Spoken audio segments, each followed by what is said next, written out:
Hello guys and welcome to Royal Vibes. Prince Harry made hand flick gesture at brother Prince William during tense moment at Queen's funeral.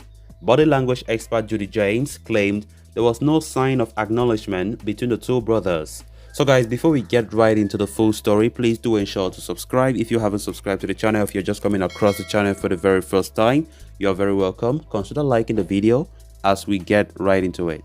Prince Harry made a hand-flicking gesture towards his brother Prince William during a tense moment at the Queen's funeral, a body language expert has said, claiming there was no sign of communication between the two brothers. Body language expert Judy James said the two brothers did not seem to exchange acknowledgements at the funeral, aside from one instance where Harry and Meghan were entering the pews at Westminster Abbey.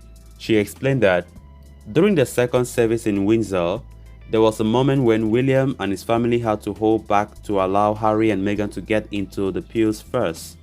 Despite the proximity, there seemed to be no sign of camera or any glance or exchange acknowledgements apart from a hand-flicking gesture from Prince Harry.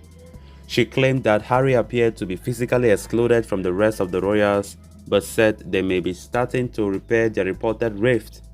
Mrs. James said, Harry looks physically excluded or sidelined in his grouping, with some royals gathering around Charles while the others stand with the Earl of Swindon, almost with their backs turned to Harry. The one moment we have not seen during this visit, despite Charles's warm words during his speech, is any form of physical meeting between Harry and his dad. All the attention has been on Harry and William, but they have performed a couple of false-looking chatting rituals in the past.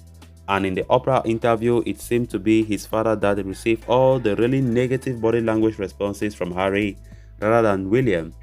She added that William does seem to have hung back slightly there, which could hopefully be prompted by empathy, and the brothers might just be looking in each other's direction and even speaking, even if their body language is not mirrored as usual.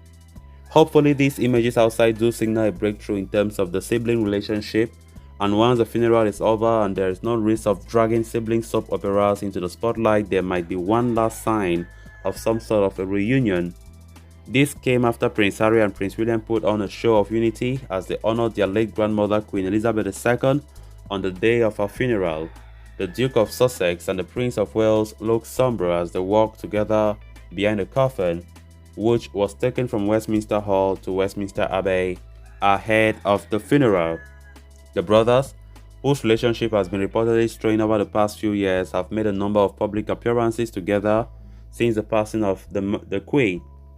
On September 10, the two princes stepped out in Windsor accompanied by their wives to view tributes left by mourners and meet well-wishers. Meghan, Duchess of Sussex, and Prince Harry were spotted shaking hands and speaking with several members of the public.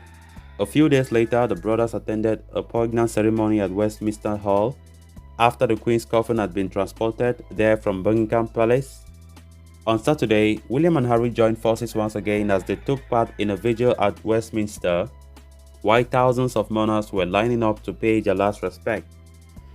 In his first address as monarch, King Charles III expressed his love for Prince Harry and Meghan, which was seen as an olive branch for the couple. Speaking in a solemn televised speech, he said, I want also to express my love for Harry and Meghan as they continue to build their lives in overseas. The Queen's funeral, conducted by the very revered Dr. David Hoyle, Dean of Westminster, began at 11 a.m. on Monday. The sermon was delivered by the most revered and Right Honorable Justin Welby, Archbishop of Canterbury. So guys, with that we have come to an end of this episode. Thanks so much for watching. Until next time, bye bye.